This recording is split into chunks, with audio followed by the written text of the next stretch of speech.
Friends வாங்க, அதுக்கு முன்னாடி என்னென்ன இருக்கெல்லாம் பார்த்துடலாம். இது பார்த்தீங்கன்னா சீனரிக்காய். இந்த செடியெல்லாம் வந்து சீனரிக்காய். இது வந்து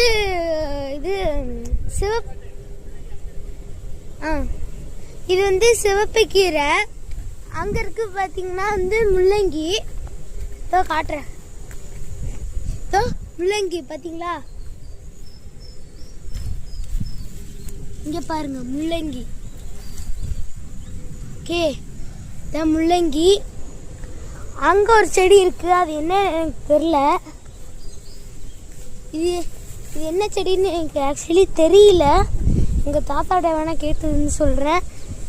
இங்கே பார்த்தீங்கன்னா அங்கே நடுவுலலாம் வந்து எங்கள் தாத்தா வந்து சிவப்பு கீரை போட்டு வச்சுருக்காங்க பாருங்க. பார்த்தீங்களா? அங்கே நடுவில் இருக்கீங்க, அங்கெல்லாம் இருக்குது. அங்கே பார்த்தீங்கன்னா வந்து இளநீர், அதாவது தென்னை மரம் இருக்குது. அங்கேருந்து எங்கள் தாத்தா வந்து இளநீ வந்து எனக்கு, எங்கள் அப்பாவுக்கு, என் தம்பிக்கு, எங்கள் அம்மாவுக்குலாம் வந்து வெட்டி கொடுத்துருக்காங்க. நாங்கள் போயிட்டு அவங்கள்ட்ட கேட்கலாம் இளநீ எப்படி இருக்குன்ட்டு.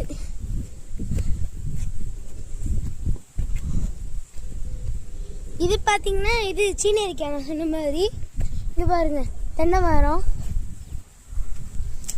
அங்கே இருக்க வந்து மாங்காய் மரம்.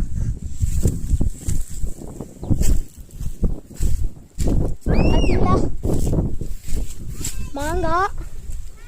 மாங்காய் பாருங்க. அதுக்கப்புறம் இதான் இது தென்னை மரம். இதோ இளநீலாம் இருக்கு.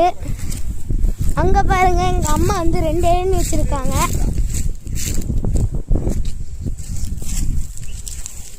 என்னம்மா இளநீலாம் எப்படி இருக்கு? ஸ்வீட்டாக இருக்கா? எப்படி சூப்பராக இருக்கா?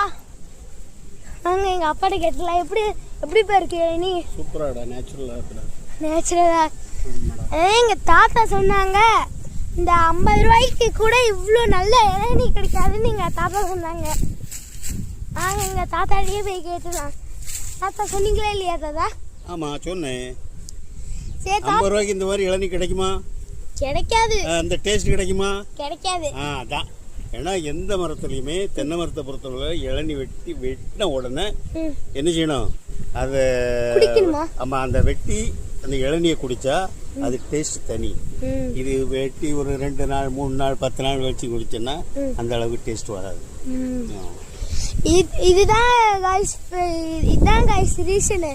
நம்ம வெளில வந்து இந்த வீடியோக்கு சப்ஸ்கிரைப் அண்ட் லைக் பண்ணுங்க ஃப்ரெண்ட்ஸ். பாய்.